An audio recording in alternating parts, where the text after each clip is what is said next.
Usai pulang kunjungan kenegaraan dari Rusia dan Prancis dan membawa sejumlah komitmen investasi triliunan rupiah, Presiden Prabowo Subianto tancap gas mengumpulkan para menteri bidang perekonomian.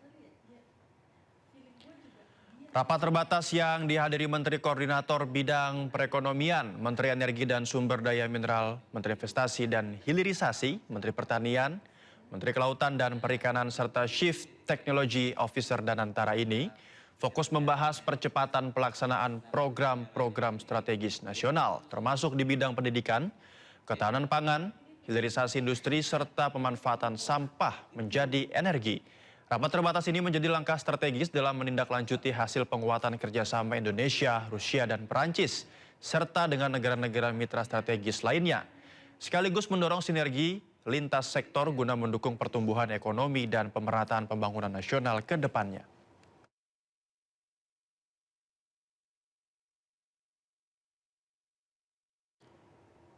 Pertamina memastikan 2 kapal tankernya masih tertahan di Teluk Persia akibat ditutupnya Selat Hormuz. Pertamina terus melakukan komunikasi untuk pembebasan kedua kapal tersebut. PT Pertamina Persero memastikan 2 kapal tankernya masih tertahan di Teluk Persia akibat ditutupnya Selat Hormuz imbas perang Amerika Serikat dan Iran. Menurut Vice President Corporate Communication Pertamina, Muhammad Baron, Pertamina masih tetap berupaya melakukan pembebasan kedua kapal tersebut dengan berkomunikasi secara intens bersama Kementerian Luar Negeri dan Kedutaan Besar Indonesia di Tehran, Iran. Selain itu, komunikasi dengan kru kedua kapal pun juga dilakukan oleh Pertamina guna dapat memastikan dan menjaga keamanan awak kapal selama berada di Selat Hormuz. 2 kapal Pertamina masih berada di sana dan kami terus berkomunikasi dengan pihak kru yang berada di kapal untuk memastikan keamanan dan keamanan atas awak dan kapal itu sendiri yang berada di sana. Berdasarkan situs pelacak perjalanan kapal Vessel Finder, 2 kapal tanker yang beroperasi untuk Pertamina masih berada di wilayah Teluk Persia. Kapal pertama proyek terdeteksi berada di lepas pantai Al Jubail, Arab Saudi, sementara kapal Gamsunoro tercatat berada di lepas pantai Dubai, Uni Emirat Arab. Kapal-kapal yang tertahan di Selat Hormuz tersebut dipastikan masih perlu melalui tahapan negosiasi dengan otoritas Iran. Ya, Menteri ESDM Bahlil Lahadalia mengungkapkan Indonesia memutuskan untuk membeli minyak mentah dari Rusia. Bahlil pun menjawab bagaimana nasib perjanjian dengan Amerika Serikat ketika Indonesia membeli minyak dari Rusia. Bahlil mengatakan Indonesia akan membeli sesuatu dari negara manapun yang menguntungkan Indonesia. Lagi pula Indonesia menganut politik bebas aktif sehingga pemerintah bebas belanja di negara mana saja. Sementara itu Bahlil membeberkan konsumsi BBM Indonesia untuk 1 hari adalah 1,6 juta barrel. Sedangkan lifting minyak di Indonesia hanya sekitar 600.000 per harinya. Pasti pertanyaan kemudian adalah, apakah dengan kita membeli crude dari Rusia, kemudian bagaimana perjanjian kita dengan negara lain termasuk dengan Amerika? Saya katakan bahwa kebutuhan crude kita setiap tahun itu kurang lebih sekitar 300 juta ton, 300 juta barel. Yang jelas pemerintah Indonesia selalu mengedepankan politik bebas aktif. Dan dalam politik bebas aktif itu juga ada ekonomi bebas aktif. Jadi kita boleh belanja di mana saja selama kita komitmen dengan orang-orang atau negara-negara yang telah kita melakukan ajak kerjasama. Termasuk Rusia, kemudian Afrika, Nigeria, dan lebih khusus yang kita hargai juga. Stok minyak kita di sejumlah pasar tradisional menipis. Salah satunya di Pasar Kebayoran Lama, Jakarta Selatan. Hal itu dikarenakan permintaan minyak kita yang meningkat di pasaran. Berikut laporan reporter Kia Della Rosa dari Pasar Kebayoran Lama, Jakarta Selatan. Pemirsa, minyak kita menjadi produk minyak andalan bagi warga Indonesia saat ini. Dikarenakan harganya yang lebih murah dibandingkan dengan harga minyak goreng premium lainnya.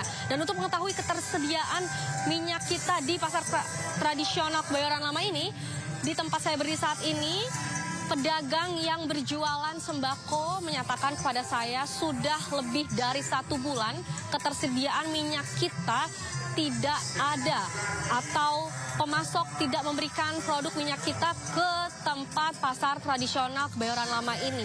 Diketahui juga hal ini dikarenakan permintaan warga yang meningkat dibandingkan dengan minyak goreng premium lainnya dikarenakan harganya yang cenderung murah, yakni hanya Rp15.700 per liter dibandingkan dengan minyak goreng premium lainnya yang dibanderol dengan harga Rp23.000.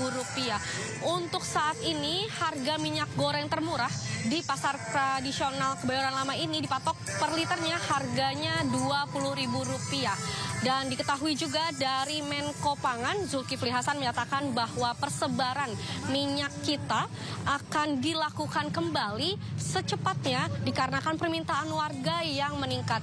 Hal ini disebabkan adanya pergeseran peminatan antara warga yang sebelumnya cenderung membeli minyak goreng premium akhirnya beralih ke minyak kita dikarenakan harganya yang lebih murah. Dari Jakarta, Kea Dela Rosa, Laksana Tiara, iNews melapor.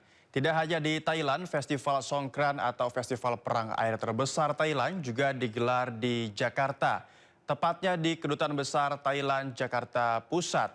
Dan untuk mengetahui informasi terkini, sudah ada rekan kami, Kea Dela Rosa, di Kedutaan Besar Thailand untuk Indonesia di Jakarta. Halo Kea, selamat siang Kea.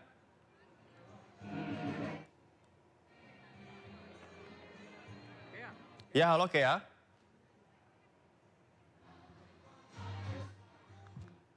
Dalam situ apa nggak usah?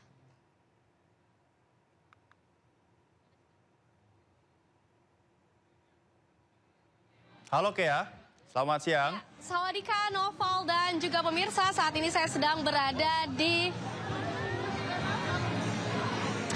Ya, Sawadika, Noval, dan juga pemirsa, saat ini saya sedang berada di Kedutaan Besar Thailand yang sedang melaksanakan Festival Songkran, di mana Festival Songkran ini ialah festival yang memperingati Tahun Baru Thailand. Tentunya di sini banyak sekali kegiatan menarik, salah satunya mini bazar yang berada di depan saya saat ini. Nah, terlihat para peserta yang akan mengikuti Songkran di Kedutaan Besar Thailand ini memakai baju warna-warni yang dimana ini merupakan memaknai adanya kemeriahan dan juga harapan di mana Tahun Baru Thailand ini akan diwarnai dengan kebahagiaan dan juga cita karsa yang sangat amat menyenangkan. Selain itu, di mini bazar ini, Noval dan pemirsa, disediakan banyak sekali cenderamata Thailand, lalu juga hidangan khas Thailand seperti tom yum, lalu juga nasi goreng khas Thailand, serta ada yang paling saya suka nih, mango sticky rice. Nah, tentunya acara Songkran ini diadakan setiap tahunnya oleh Kedutaan Besar Thailand. Nah, saya diberikan ini nih, powder di Noval yang nantinya merupakan salah satu keseruan yang ada di Festival Songkran ini. Memang nanti jam 2 siang di Noval dan pemirsa akan ada tembak-tembakan air yang dimana memang kalau di Thailand Festival Songkran ini tanggal 13 April. Namun karena di Jakarta kita akan merayakannya pada hari ini tanggal 18 dan nantinya semua peserta yang ada di sini akan melakukan tembak-tembakan air. Yang sebelumnya juga ada upacara tradisional Thailand yakni memberikan air ke Duta Besar Thailand yang ada di Indonesia atau ke orang yang lebih tua sebagai bentuk penghormatan pada saat sebelum dimulainya kegiatan acara Songkran pada tanggal 18 hari ini di jam 2 siang nanti. Nah, masih dalam euforia sangat menyenangkan, namun memang nanti nih Noval untuk acara tembak-tembakan air ya, sehingga saya masih pengen jalan-jalan untuk jajan-jajan makanan khas Thailand. Seperti itu Noval, kembali ke studio.